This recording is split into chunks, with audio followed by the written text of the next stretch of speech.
ግን አላህ ደስታ ያድርግለት። እንደዚህ እንደነሱ ሳይሆን እንደ አላህ ደስታ አድርግለት። እነሱ የአንጀታቸው የወዳቸውን አይቶ ነው እንግዲህ የእሱንን ማለት ነው እንደዚህ አልቅሶ ነው እንግዲህ ተለቃቅሶ ወንዱንም ሴቱንም አልቅሶ ነው የሸኘው ማለት ነው። እንግዲህ የዛውን ሰው እንባ ብሎ የዛው ሰው ጸሎት ብሎ አላህ በሰላም የልጆቹ ያብቃው ማለት ነው። በጣም ከባድ ነው እንግዲህ አብነት ማስተር ያልደረሰለት ሰውና ያልሄደለት እናቶችና የለም ማለት ነው።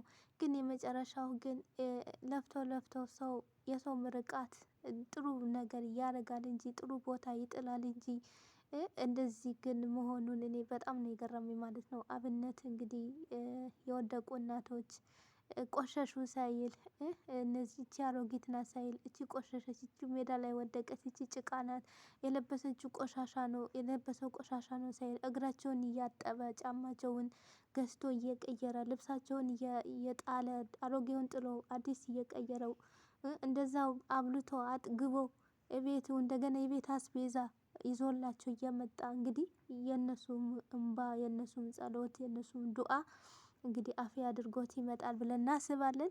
እንግዲህ የሞላ ኢትዮጵያዎች ህዝቦች ማለት ነው በጣም አዝናችኋል። በጣም ልባችሁ ተሰብረዋል። ሁላችንም ልባችን ተሰብረዋል። ሁላችንም አዝነናል። መቼም ሁሌም ሚዲያ ላይ ወጥተን አንናገር እንጂ በውስጣችን ሁላችንም አዝነናል። ሁላችንም እንናገራለን። ሁላችንም ስላንተ መቼም አንረሳህም።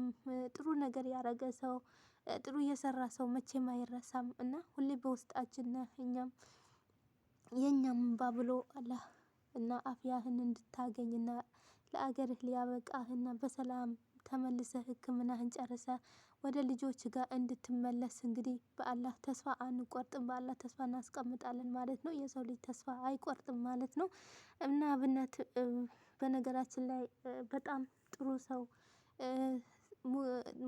በጋ ነው ሳይል በጣም ክረምት ነው ሳይል ምን ሳይል የፈለገው አገር ሩቅ ነው ሳይል ምን ነው ሳይል ትቶ ነው በባዶ እግሩ የሚራመደው የነበረው ትቶ በባዶ እግሩ ነበረ የሚሄድ የነበረው ማለት ነው።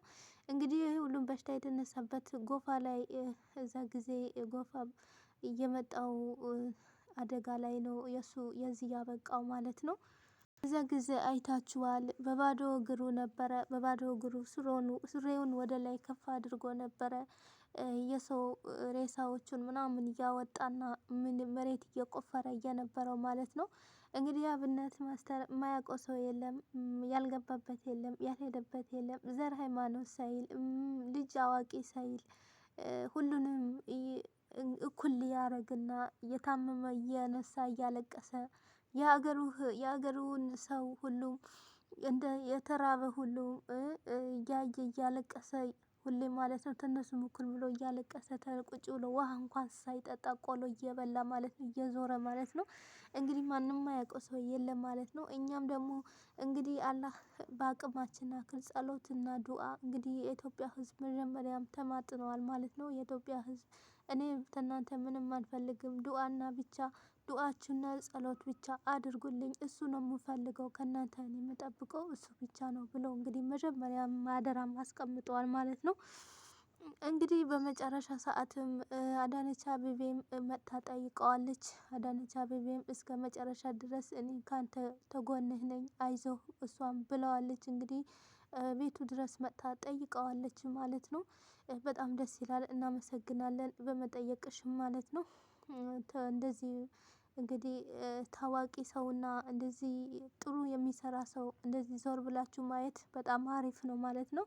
እንግዲህ እሱም እንደዚህ እንትን ሲል በጣም ደስታም ሊሰማው ይችላል። እንደዚህ ሰው ሲጠይቀውና ሰው ተጎኑ ሲሆን ደግሞ በጣም ደስታው ሊጨምርበት ይችላል ማለት ነው። እንደዚህም ታሞ ሐኪም ቤት ከመግባቱ በፊት ለምንድነው ውጭ ሀገር ሄደህ ማትታየው ማትመራመረው ሲባል አይ የታመሙ ወገኖች ያሉ የእነሱ ጨርሼ ከዛ ይሄዳለሁ አለ ማለት ነው። እና በጣም እንደዚህ መልካም ሰው እና እንደዚህ ንጹህ ሰው ዘር የማይል ሃይማኖት የማይል የማይጠይቅ ማለት ነው። ይሄ አሮጊት ነው፣ ይሄ ወጣት ነው፣ ይሄ ጥቁር ነው፣ ይሄ ቀይ ነው ሳይል ማለት ነው። ሁሉንም አንድ ኢትዮጵያዊን አድርጎ እያየ እና ኢትዮጵያን ለእንትን ለማለትና ለማዳን ብዙ ነገር ይታገል ነበረ። እንግዲህ መጨረሻው ግን ጥሩ እያደረገ ሰው እንደዚህ ነው ማለት ነው። ግን አላህም አይጥልህም ማለት ነው። አብነትን እና እኛም ጸሎት ዱአንም እናደርግልሃለን።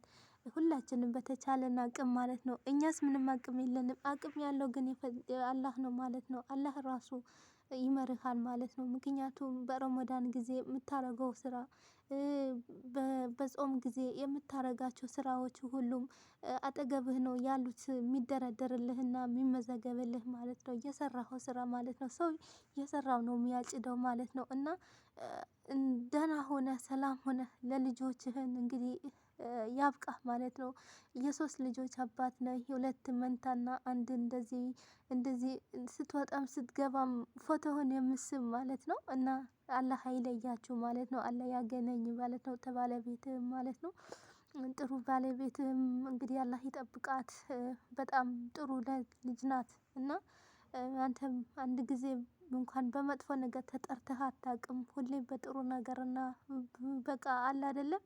እኔ እንጃ የአብነት አንድ ጊዜ ሰው እንደው ተሳስቶ አንዳንድ ይሄ የማያውቁ ያልተማሩ ማለት ነው። አንዳንዴ እንደኔ ያልተማሩ አንዳንዴ እኔ ባልማርም የሚወጣኝና የማረገውን ራሴን አውቃለሁ ማለት ነው። ግን አንዳንድ አሉ ሰገጤዎች ብዙ ነገር ብሎት ነበረ። ግን አልሐምዱሊላህ እንደ ሰው አይደለም እንደ አላህ ነው። እንደ ሰው ቢሆንማ በዚህች አለም ማንም አይኖርም ነበረ። ማንም ጋር አይገናኝም ነበረ። ግን ስለ ሁሉም ነገር አላህ ነው ማለት ነው። እንግዲህ አብነት በመታመሙ ብዙ ሰው እያንተጎዳ ሰውና ልቡ እያንተሰበረ ሰው ማንም የለም ማለት ነው። በጣም እንጃ እንደሱ ሰው አለ ብዬም በአገሩም አላስብም ማለት ነው። እንግዲህ በጣም ከቲሸርት ነው እንኳን ልብስ እንኳን ደርቦ እንኳን ለብሶ እንኳን በዛ ብርድ አይወጣም ነበር። ከቲሸርት እግሩ ጫማ አውልቆ እግሩን ደም እንደዚህ ደም ያንዘለዘለ ነበረ ስራው የሚሰራው የነበረው ማለት ነው። ኩፍያ እንኳን ሰው ኩፍያ እንኳን የፀሀይ የሚከላከልና የዝናብ የመከላከያ ራሱ ኩፍያ ራሱ ያደርጋል። እሱ ግን ያቺ ኩፍያ እንኳን ሳያደርግ ማለት ነው። እንደዛው ከንፈሩ እንደደረቀ ወላሂ ከንፈሩ እንደደረቀ እንደዛው እንትን እንዳለ ማለት ነው። ግን እኔ አንዳንዴ እንደው አላህ እኛ ምን አድርገን ነው ወላሂ ጥሩ እያደረገ ሰው ለምንድነው እንደዚህ የሚቀጣውና ለምንድነው እንደዚህ የሚያደርገው ብዬ እኔ ራስ በራሴ ወላሂ እንትን ይለኛል። ሰው አትመምና አትሙት አይባልም። አትሙት አይመምብኝ አይባልም። ግን በቃ እንደዚህ በጎ ሰው አይታችኋል አይደለም? አሁን ሚዲያ ላይ ራሱ ጭር ያለው ስንት ሰው ነበር አብነት የሚያዘው እንትን የሚረዳው የነበረው እስቲ ስንት ሰው ነበረ? እሱ ከተያዘ ጀምሮ አሁን እስቲ ይኸው እስቲ ቲክቶክ ላይ እንደዚህ እንደሱ ተሻክሞ ሄዶ አስቤዛው ምናምኑ እግራቸውን አጥቦ እንደ ልብስ ሄዶ ቀይሮ ገበያ ሄዶ ልብስ ቀይሮ እያያችሁ ሰው አለ? አብነት ከታመመ ጀምሮ እኔ አላየሁም በአይኔ ማለት ነው። እና እሱ ነበረ እንደዚህ የሚያደርጋቸው ማለት ነው። እና ብቻ የዛ ሰውም አላህ የዛ ሰውን እምባንም ምርቃትንም ያ ሁሉም ፀጉርን እያሹ ምራቃቸውን እየተፉ እንግዲህ እየመረቁህ ነበረ ተንበርክኮ ማለት ነው። የእነሱም እንግዲህ አላህ ይስማና ማለት ነው። በጤናህን ለአገርህና ለልጆችህ ለህዝብ አንተ ለቤተሰብ ብቻ አይደለህም ለህዝብ ለአገሩ ለቤተሰብ ለህዝብ ነህ። አላህ በሰላም ያምጣህ ማለት ነው። ወንድማችን አይዞህ ማለት ነው። ሁላችንም ዱአ እናደርግልሃለን እንጸልያለን ምንም ችግር የለም። እኛ አንተ ጥሩ ሰው ነህ። ዘር የማትመርጥ ሃይማኖት የማትመርጥ ብርድ የማትመርጥ ሙቀት የማትል ሩቅ ነው የማትል መንገድ በእግርህን እየጨረስከው ማለት ነው። እና እኔ እንጃ ብቻ አላቅም። እና ምንም ተስፋ እንዳትቆርጥ አላህ በሰላም ለአገርህ እንዲያበቃ እንግዲህ ተስፋ እናደርጋለን ማለት ነው። እንግዲህ ቤተሰብ እንግዲህ መላ ኢትዮጵያ ህዝብ እንግዲህ ዱአ አድርጉለት ጸልዩለት ከሀገር ውጪ ወጣ ማለት ነው። እንግዲህ ህክምናው ጀምረዋል ማለት ነው። እንግዲህ የት ሀገር ይሁን እኔ አላቅም። እሱ ደግሞ እስከ ሲታወቅ ድረስ ማለት ነው። እናንተም ደግሞ እንግዲህ ባላችሁ በአቅማችሁ በጸሎት በዱአ ጠዋትና ማታ ሙስሊም እህቶቼ ስትሰግዱ ክርስቲያን እህቶቼ ስትጸልዩ በአሁን ሰዓት ማይጸልይና የማይሰግድ ሰው ማንም የለም። ሰይጣን በስተቀር ማይጸልይና ዱአ ማያደርግና የማይሰግድ ሰው ማንም የለም ማለት ነው። እና በዛ ሰዓት ደግሞ አስታውሱት ማለት ነው። ይደርሰዋል ማለት ነው።